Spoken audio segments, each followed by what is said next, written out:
శ్రీరామనవమి రోజున యావత్ దేశం రాములోరి కళ్యాణం చేస్తారు. కానీ నిజామాబాద్ జిల్లా ఎట్పల్లిలోని రామాలయంలో రాములోరి కళ్యాణం కాకుండా రాములవారి జన్మోత్సవం నిర్వహిస్తారు. నవమి రోజు స్వామివారి జన్మోత్సవం, మరుసటి రోజు అయిన దశమి నాడు శ్రీ సీతారామచంద్ర స్వామి కళ్యాణోత్సవం నిర్వహించడం ఇక్కడ ఆలయ సంప్రదాయం. దాదాపు 368 ఏళ్ల క్రితం ఈ ఎట్పల్లి ఆలయం నిర్మించారు.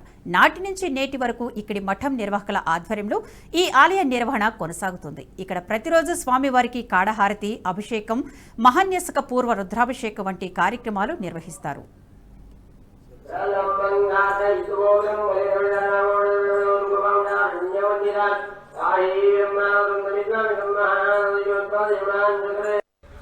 నవమి రోజున శ్రీరామ కళ్యాణం చేస్తుంటారు. కానీ మా సాంప్రదాయ ప్రకారం ఇక్కడ మేము శ్రీరామ జన్మోత్సవం రోజున జన్మోత్సవమే చేస్తాం. ఇది అయోధ్య యొక్క సాంప్రదాయం మరియు సజ్జనగఢ సాంప్రదాయము.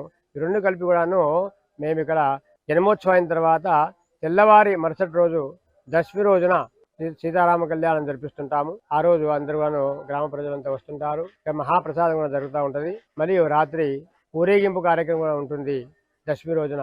ఈ విధంగా ఇక్కడ జరిగే కార్యక్రమాలు ఈ విధంగా ఉన్నవి. ఇక్కడ చాలా మంది భక్తులు వస్తారు, బ్రాహ్మణోత్తములు వస్తుంటారు. వాళ్ళ యొక్క ఆశీర్వాదంతో ఈ కార్యక్రమం, భగవద్ కృపాకటాక్షంతో, శ్రీరాముని యొక్క కృపాకటాక్షంతో ఈ కార్యక్రమం 368 సంవత్సరాల నుంచి దివ్యంగా భవ్యంగా ఇక్కడ జరుగుతూ ఉన్నది.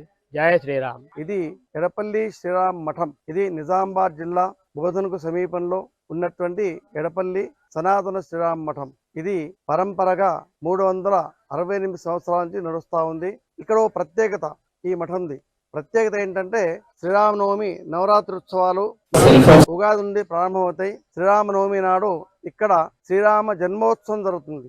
అంటే రాముల వారు పుట్టినటువంటిది శ్రీరామనవమి నాడు. ఈ శ్రీరామనవమి నాడు రాముల వారికి జన్మోత్సవం చేయడం జరుగుతుంది. మరుసటి నాడు కళ్యాణం జరుగుతుంది దశమి నాడు. కాబట్టి ఇక్కడ అది ప్రత్యేకత. అందరూ కూడాను శ్రీరామనవమి నాడే కళ్యాణం చేసుకుంటారు.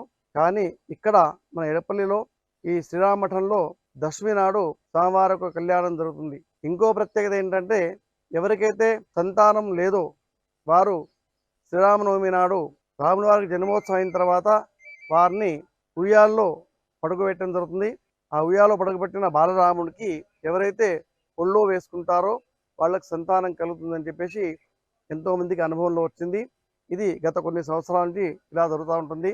ఎవరికైతే సంతానం లేదో వారు వచ్చి ఇక రాముల వారి యొక్క బాలరాముడిని ఒళ్ళో పెట్టుకుంటారో వారికి సంతానం కలుగుతుంది. ఎంతోమందికి అనుభవం వచ్చింది.